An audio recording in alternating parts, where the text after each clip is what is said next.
Today we're going to look at 3 psychedelic rock records from the year 1967.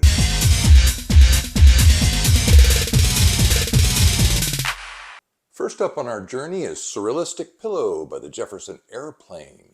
This is actually the second album by the Jefferson Airplane, but it's the first one with their new vocalist, Grace Slick. Grace Slick left the band called The Great Society in 1966, and when she came to the Airplane, she brought with her 2 songs that would drastically change the trajectory of music and the trajectory of the Jefferson Airplane. The first song she brought with her was Somebody to Love. That song went to number 5. The other song, White Rabbit, went to number 8. Both these songs kind of shocked the world. White Rabbit didn't really talk about the Alice in Wonderland story. It talked about feeding your head and the use of non-prescription substances. Not only does the album contain the 2 hits, White Rabbit and Somebody to Love, it also has 2 other really good songs on it that exemplify the psychedelic era. The first is 3/5 of a Mile in 10 Seconds, and the other one is Plastic Fantastic Lover. This album is a great album even today and stands up really well. My copy is actually a remaster. It came out on a remastered 180 gram vinyl, and it sounds really good. A lot better than I remember it sounding when I bought it many years ago. So this is one I would recommend you check out. Next up, Jimi Hendrix, Axis Bold as Love. Now this is also the second album from Jimi Hendrix Experience. The first one was Are You Experience? This one came out 7 or 8 months after that one in the year 1967.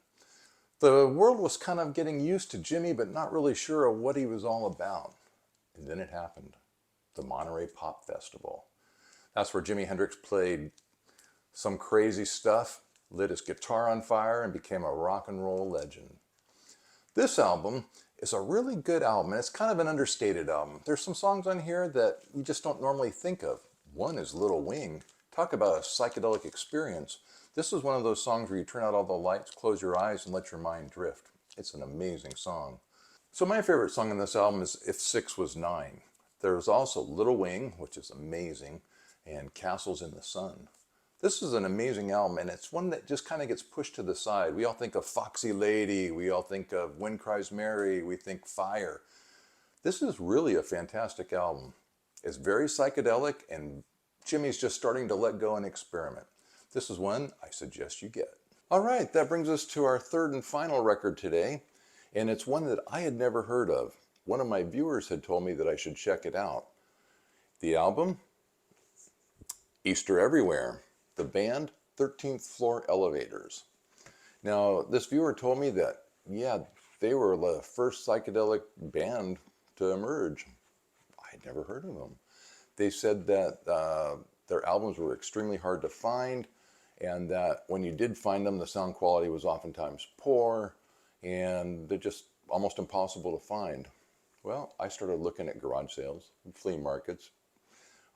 Anywhere I saw a hippie selling something alongside the road, I'd stop and check it out.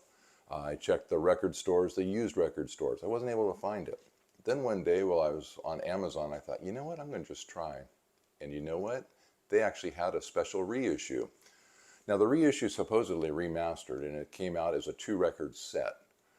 The first record is all in mono. The second record, the same record, but all in stereo. The sound quality, my viewer's right, is not that great. Even remastered, it's not the greatest sound quality.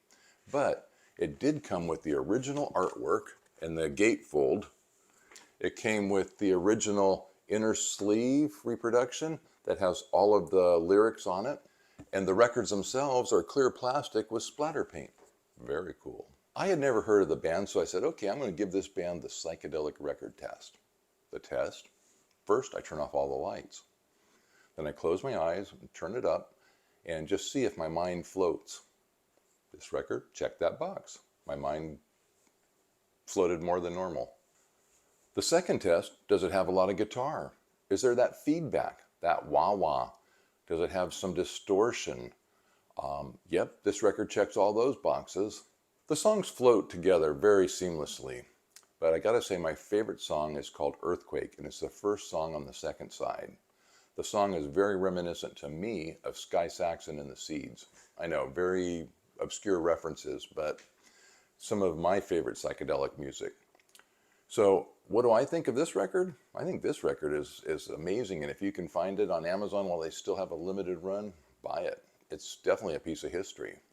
Okay, that concludes our look at 3 important psychedelic rock records from 1967. If I forgot one of yours, or I missed one of your favorites, go ahead and leave it in a comment below. Maybe we can do a part 2. I hope you enjoyed today's show, and until next time, have a groovy day.